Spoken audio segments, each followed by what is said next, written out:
29 actress Jerry Ryan is having to adjust to her new Trek fame. It's so much fun, and I mean, there are no fans in the world like Star Trek fans. A lifelong Star Trek fan lives the Prime Directive.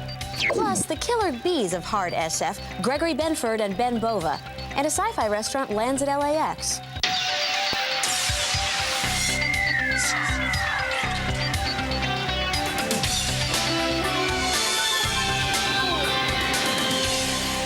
I'm Chase Masterson. And I'm Scott Mance. Her you know, me you don't. Not for long, Scott. Well, let's cut to the latest buzz from the Sci-Fi Wire. The films are brilliant and they're wonderful, and we don't make them. We make popcorn movies. We love popcorn movies. Dean Devlin and Roland Emmerich, the masterminds behind Godzilla and Independence Day, have just signed on to produce another Will Smith movie. This one's entitled The Mark, and it's based on a script by comic book creator Rob Liefeld. The Mark takes place in New York City around 2001. It's about a young man who ends up with superhuman powers after a dying stranger transfers a peculiar mark to his hand. And with Sci-Fi's hottest producing duo on board, The Mark should begin shooting by year's end for a May 2000 release. And listen to this. The comet was on a path that could bring it into direct contact with the Earth. Okay, we all know that's just dialogue from a hit sci-fi movie. But what if a real comet was heading for Earth? Our government will let us know about it, right? Well, not exactly. All this current interest in space disaster movies, coupled with the erroneous killer asteroid headlines in March, has officials calling time out. NASA has decided to put a 72-hour secrecy restriction on any news of impending space collisions. NASA says it needs the time to double-check its calculations before releasing public statements about any Earth-threatening objects. I just hope they give me enough time to wax my surfboard. And if you want daily updates on sci-fi news, check out the online Sci-Fi Wire at the Sci-Fi Channel's website. Just point your browser to www.scifi.com. Well, we've all heard the term overnight sensation, but what does it mean to the person who is one? You've attempted to influence my development. You exposed me to your culture, your ideals. You hope to shape me in your own image. But you have failed. After joining the cast of Star Trek Voyager last year, actress Jerry Ryan has become a star. Part human, part Borg, 7 of 9 is one of the most popular characters in Trek's 32-year history. I sat down with Jerry recently to find out how she's handling her newfound fame. Star Trek has opened a lot of nice doors for us. How do you feel about being part of history? It's pretty daunting when you're coming, especially coming in as the new kid. Because you don't want to be the one who goes down in history as having screwed up Star Trek. I don't think that was about to happen, Jerry. I felt enormous pressure in the beginning. Yeah. Once the show started airing and once the response was so positive from the fans and from the press, and now the pressure's off. Now I'm just enjoying the ride. Hi, how are you? And it is obvious the fans do love her. Star Trek fandom is like no other in all of television. You can't really be prepared for it. I mean, you know, my fellow thespians had briefed me as best they could to sort of let me know what to expect at the first convention and things like that. But no matter how much somebody tells you, you're not going to be prepared to walk into a hotel lobby and be greeted by a dozen Klingons. Hello. In full Klingon regalia. Right. So that's something you can't really be ready for. I have superior visual acuity and stamina. I should have won every round. Core velocity is more than a test of stamina. It's a game of wit. You are a frustrating opponent. Where do you hope to see 7 of 9 going in the future? I love the path that she's on right now. I think they have done such a beautiful job of not making her human too fast, which would have been the real obvious choice with this character in the beginning. And frankly, I was nervous. Like, as I said, I didn't know what to expect. It would have been real easy to take this character and say, okay, next week she's human, and she's in bed with him, and she's in bed with him, and she's in bed with him. But that's not Star Trek. That's not, they don't have a tendency to do that. And they have shown remarkable restraint in the writing with this character, which I think should be applauded. I would love to see her keep her sort of residual Borgness, her edge, because I think that's the fun of this character. That's the interest, and that's what, if anything, that this character has brought to the show. It's that. It's the conflict that she's brought on board. When she's not playing everybody's favorite Borg, Jerry has another role as wife and mother. I know my son didn't know a lot about Deep Space Nine before I started on it. Does your son know about his mom's Borg side? He's old enough. He's 3.5, so he's old enough now to get the idea of a TV show and what I do. Yeah. So my claim to fame in my household is that I do the same thing as Bill Nye the Science Guy, which is pretty impressive to him. Jerry is putting her fame to good use by raising money for charities like St. Jude Children's Hospital. The opportunity to do good, I mean, in any way, is amazing. Yeah. It really is. It's really sort of overwhelming. And that's something I'm still getting used to. But it's just terrific. And people are so eager to help you and to help anything that you feel strongly about. So your charities are so supported by any fan. And it's remarkable. It really is. Next, we'll take you to the spaciest restaurant in LA, and our fan profile features a lifelong lover of Star Trek. 230 knots. 10 feet. 220 knots. 5 feet. 4 knots. 200 knots. 190 knots. Down. Speed brakes and traction. Oh, is it coming down? Get more in-depth stories from Sci-Fi Entertainment magazine by calling 1-800-77-SCI-FI. Blend a Disney Imagineer, a unique building, and one of the world's busiest airports. The result is an otherworldly dining experience. Hello, welcome to the Encounter Restaurant. This is Tazer speaking.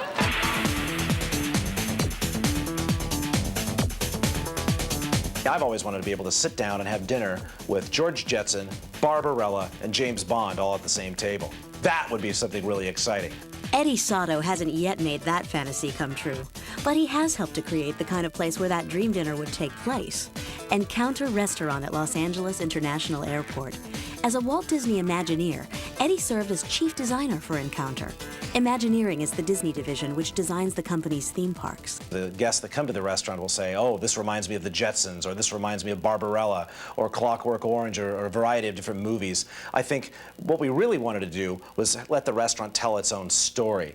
And the story is that it's an intergalactic lounge, a place where aliens can linger with humans. Encounter has been called the ultimate memorial to 60s science fiction.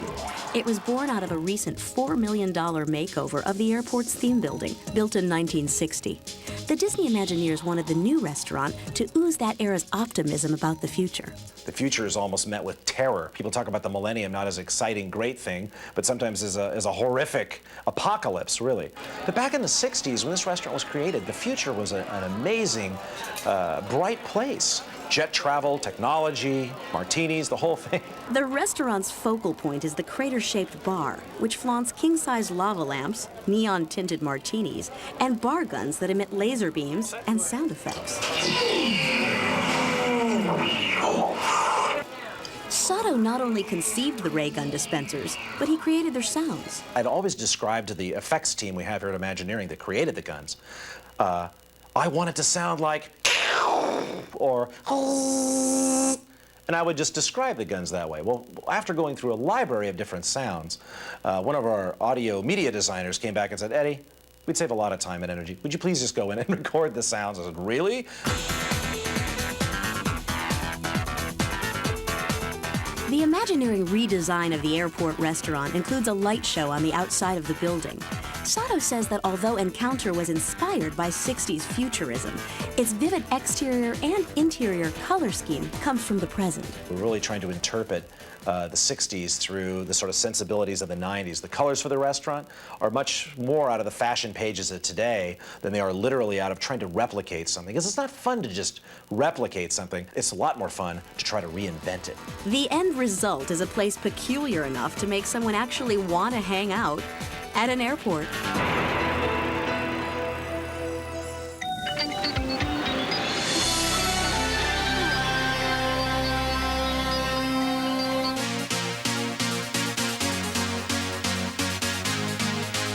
I like to go to science fiction conventions with my friends because it's a way to get to know the actors and the characters and everybody that's associated with the science fiction programs that we enjoy. And it's just a good place to get together with other people with similar interests and people that you don't even know. You already have a foundation for a relationship there because you like the same thing I do. We can talk about that and you get to meet people from all over the place.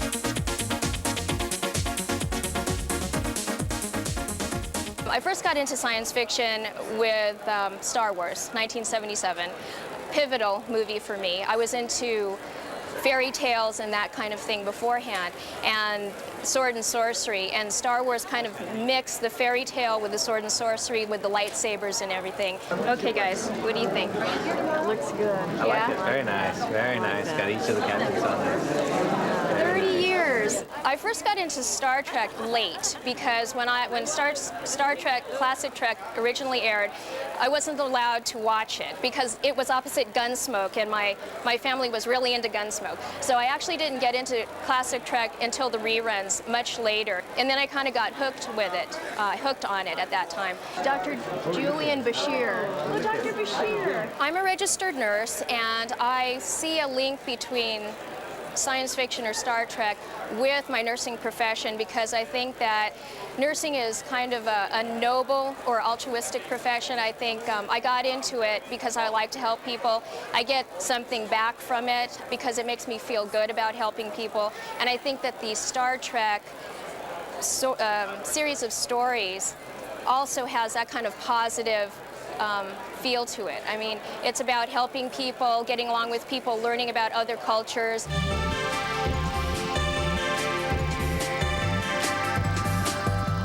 Science fiction in specific has influenced me in my choice of creative outlets outside my nursing profession.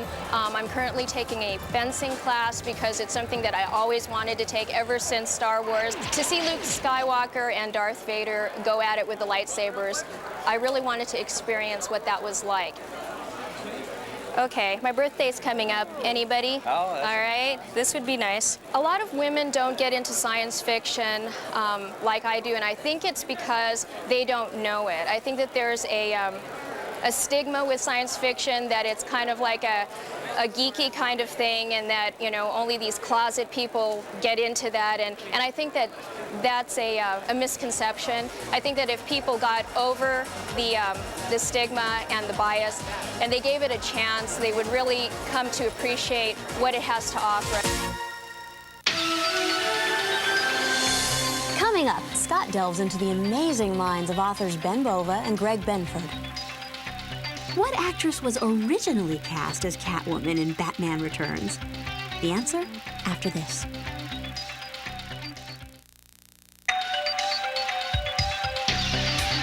Actress Annette Bening was originally cast as Catwoman in Batman Returns. But when she and husband Warren Beatty learned they were expecting a child, the Catwoman role went to Michelle Pfeiffer.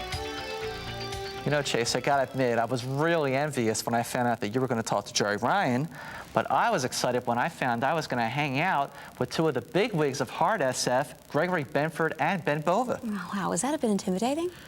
Yeah, but they were really cool. These award-winning authors both have current books that are receiving critical acclaim for their combination of science and technological thrills. Ben Bova's novel is Moon War, while Greg Benford has written Kazi. When I met with them, I asked for their reactions to today's genre movies. Most of them are sci-fi. They have as much relationship to science fiction as Popeye has to naval history. They're really comic strips on film. The signature thing of almost all the sci-fi movies, at least, is that the world has to be returned to its initial conditions. Whereas science fiction tries to get the reader to think. It challenges your assumption. It tells you things are going to change, whether you like it or not. The changes may be good, they may not be good, but things will change. This is very difficult to get across in a motion picture because the movies have to sell a lot of tickets. And science fiction, as Greg writes it and I write it, appeal to a narrower audience. Should science fiction in TV and film be required to do more than just entertain? A great film resonates in memory. And that's really the requirement. And the way to resonate is to hit something in your, either your emotions or your intellect, but the intellect resonates longer. And that's how to truly carry something. Casablanca resonates with people emotionally, but 2001 resonates intellectually, and they will both live a very long time. I've got a gripe with many of the big films, including Star Wars and many others, where the message they're giving you is science is bad. Scientists are either incompetent nerds or mad egomaniacs. You know, here's Luke Skywalker is trying to save the universe, and he's coming in with his little attack plane. Why they need wings in space, I don't know, but, and what's his name? Alec Guinness whispers in his ear, trust the Force, Luke. Yes. So puts the computer aside and bombs on intuition. Now, I know guys who've bombed. Intuition doesn't do it. No.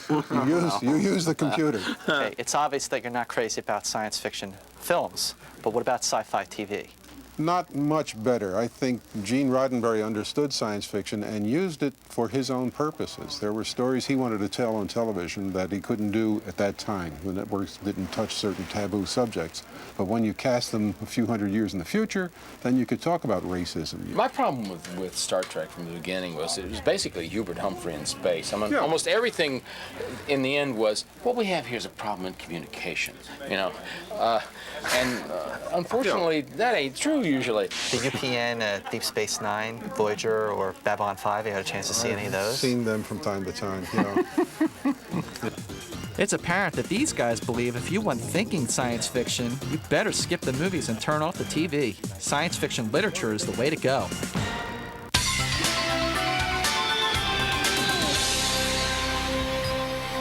You know, Chase, a few shows ago, I asked comedian Matt Weinhold to drop by to talk about performing sci-fi stand-up comedy. Now, he was so much fun that Matt's returned to share part of his routine called Balancing Geekdom with Real Life. Hi, I'm Matt Weinhold, and I'm a science fiction fan. But I don't feel I've quite crossed over into the realm of sci-fi geek. Reasons? Okay. First of all, I possess fairly decent social skills. Did I say that okay? Okay, maybe I'm a bit of a geek. I collect action figures because I know what the ladies like.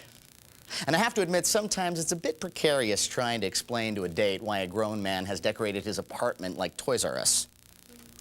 The initial response to my bedroom is usually an awkwardly stuttered, wow, followed by the question, is this your first time with a girl?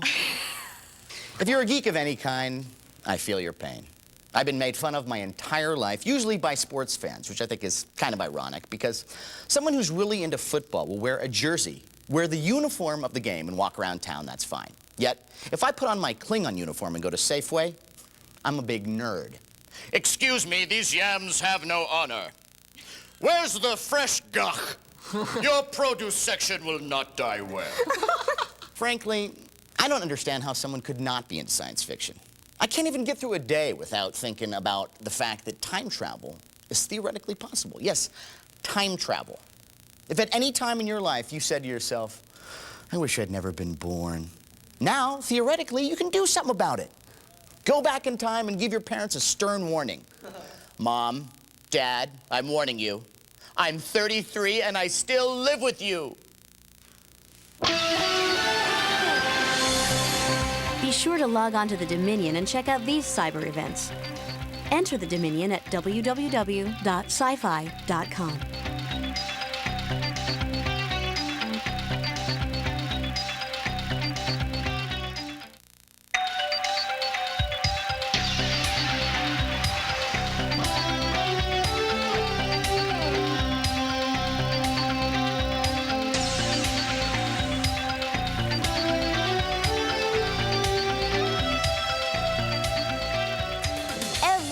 Scott and I search high and low. To the ends of the universe, it seems like. Just to bring you the coolest sci-fi stuff around. So here's our sci-fi best bets for this week. Put that in your pipe and smoke it.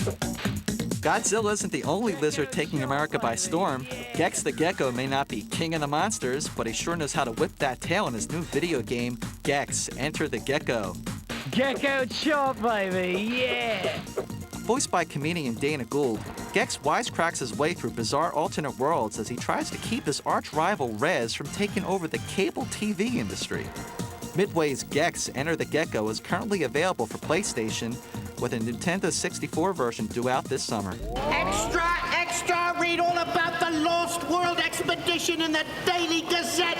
For those who prefer sci-fi you can enjoy with your eyes closed and your feet up, you're going to love the Alien Voices audio series. Featuring the unique vocal talents of Leonard Nimoy and John Delancey, Alien Voices brings you fully dramatized versions of classic science fiction, each with an ensemble cast of sci-fi stars. If the Morlocks are your servants, they are not to be feared. They are to be kept at bay, but not feared. Each Alien Voices audio novel runs about 2 hours, costs about $20, and can be found at your local bookstore. And those are this week's Best Bets. Well, that's all we have time for this week. But I promise we'll return next week with lots more sci-fi entertainment. We'll see you then.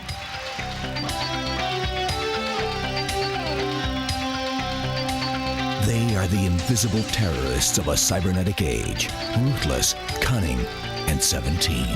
Johnny Lee Miller and Angelina Jolie star in the network television premiere of Hackers, tomorrow at 9 p.m. Eastern. Now, stay tuned for amazing stories at Sci-Fi Channel next.